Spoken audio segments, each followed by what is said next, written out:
are informed and involved parents, which the DOJ calls terrorists, but we're informed and involved parents Yes. who are involved and who are awakened to what's going on. And we're seeing some great victories on the local level, and we see that across the United States. It's a long fought battle because it is a spiritual battle. It will never end, and we have to be forever vigilant in what's going on in our taxpayer-funded schools. Bethany and Ryan Bomberger wrote She is She, a children's book to help parents talk to their kids about something that shouldn't be confusing but is in today's culture.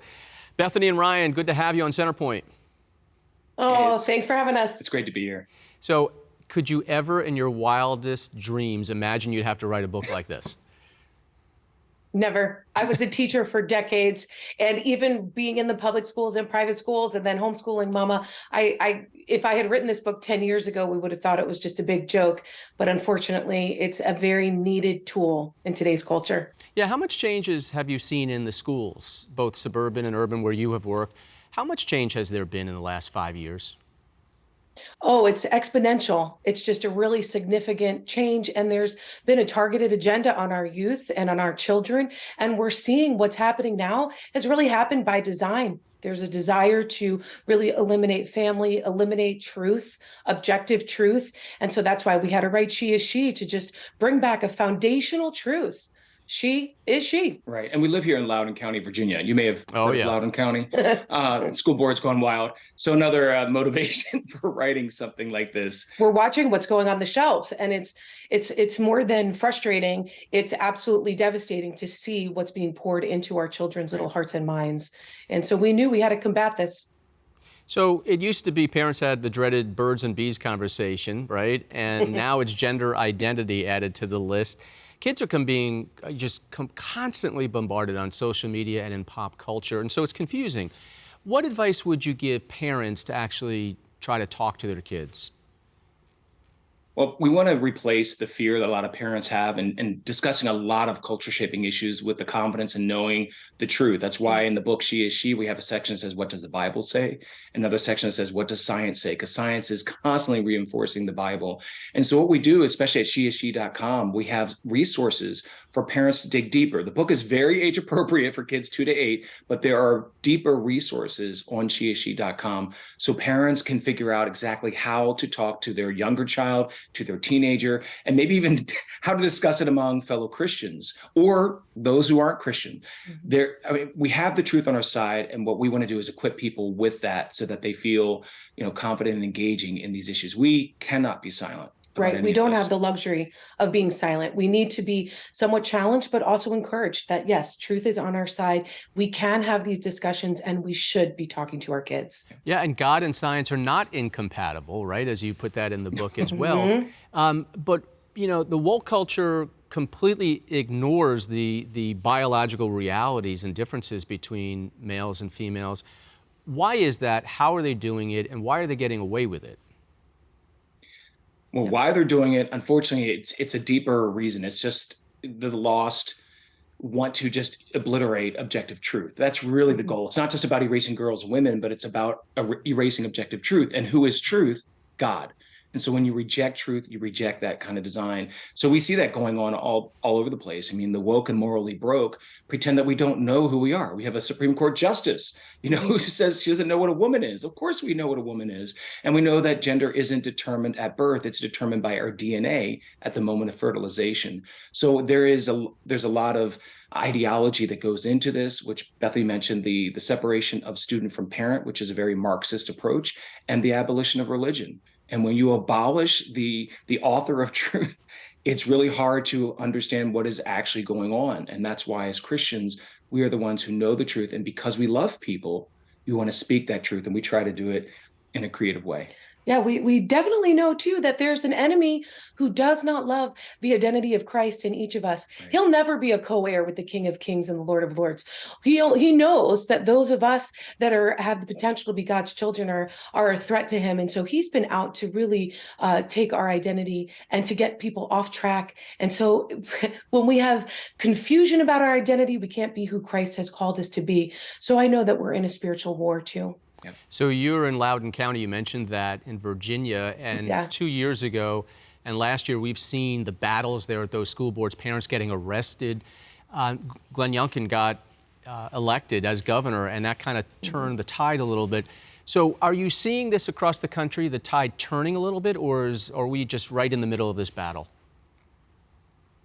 I think what do you we're think? in the middle of it, but we're encouraged by seeing the tide changing. There are informed and involved parents, which the DOJ calls terrorists, but we're informed and involved parents Yes. who are involved and who are awakened to what's going on. And we're seeing some great victories on the local level, and we see that across the United States. It's a long fought battle because it is a spiritual battle. It will never end, and we have to be forever vigilant in what's going on in our taxpayer-funded schools.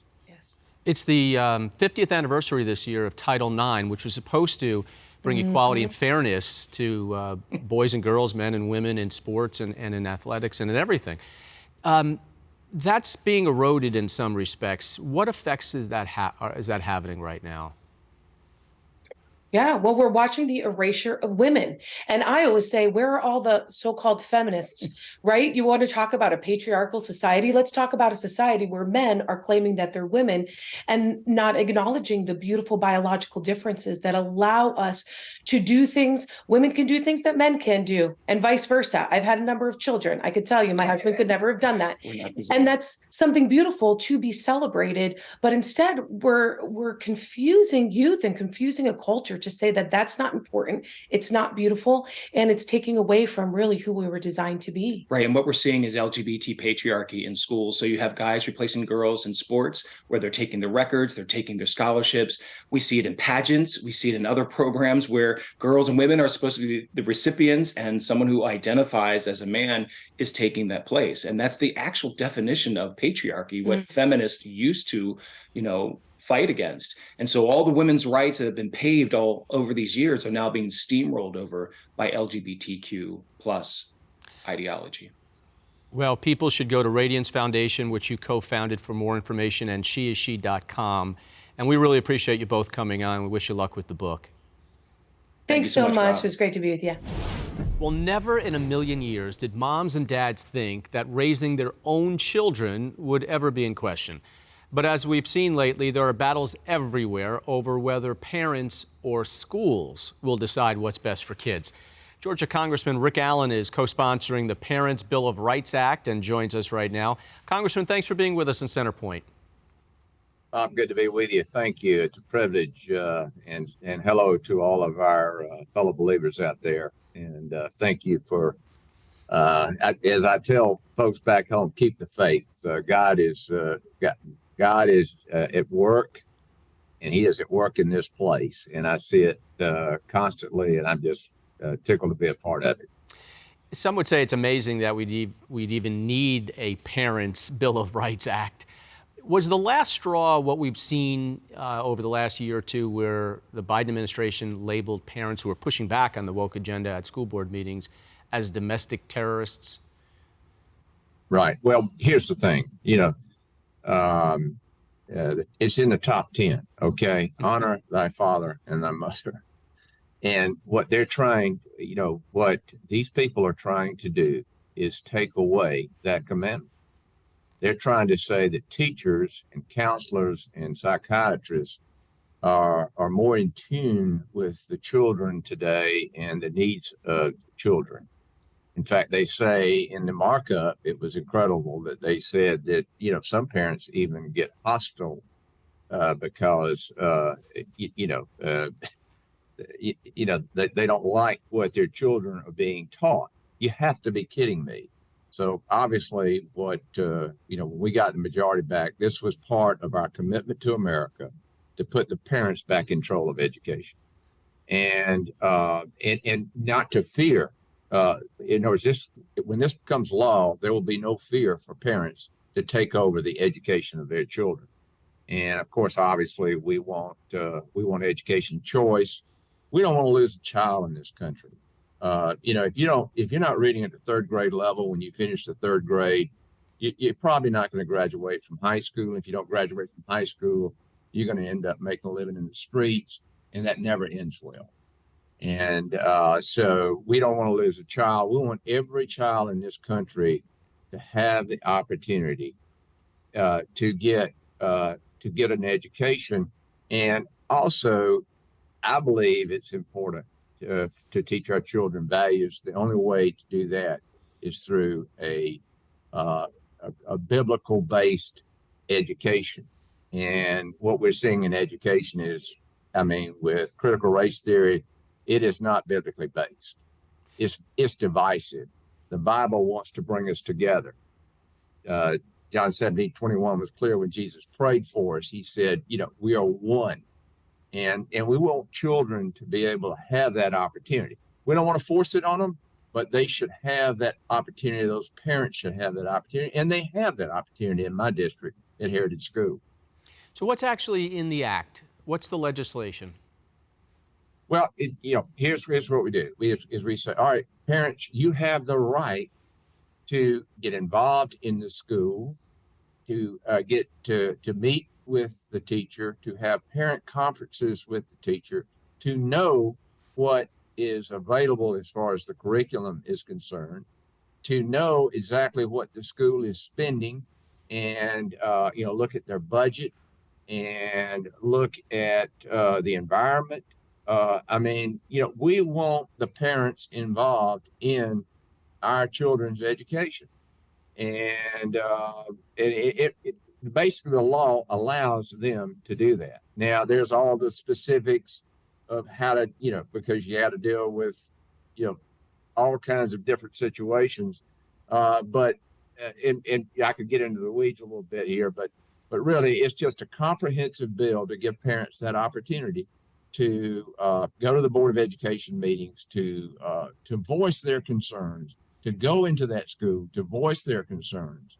And then again, we want to continue to push this education choice process.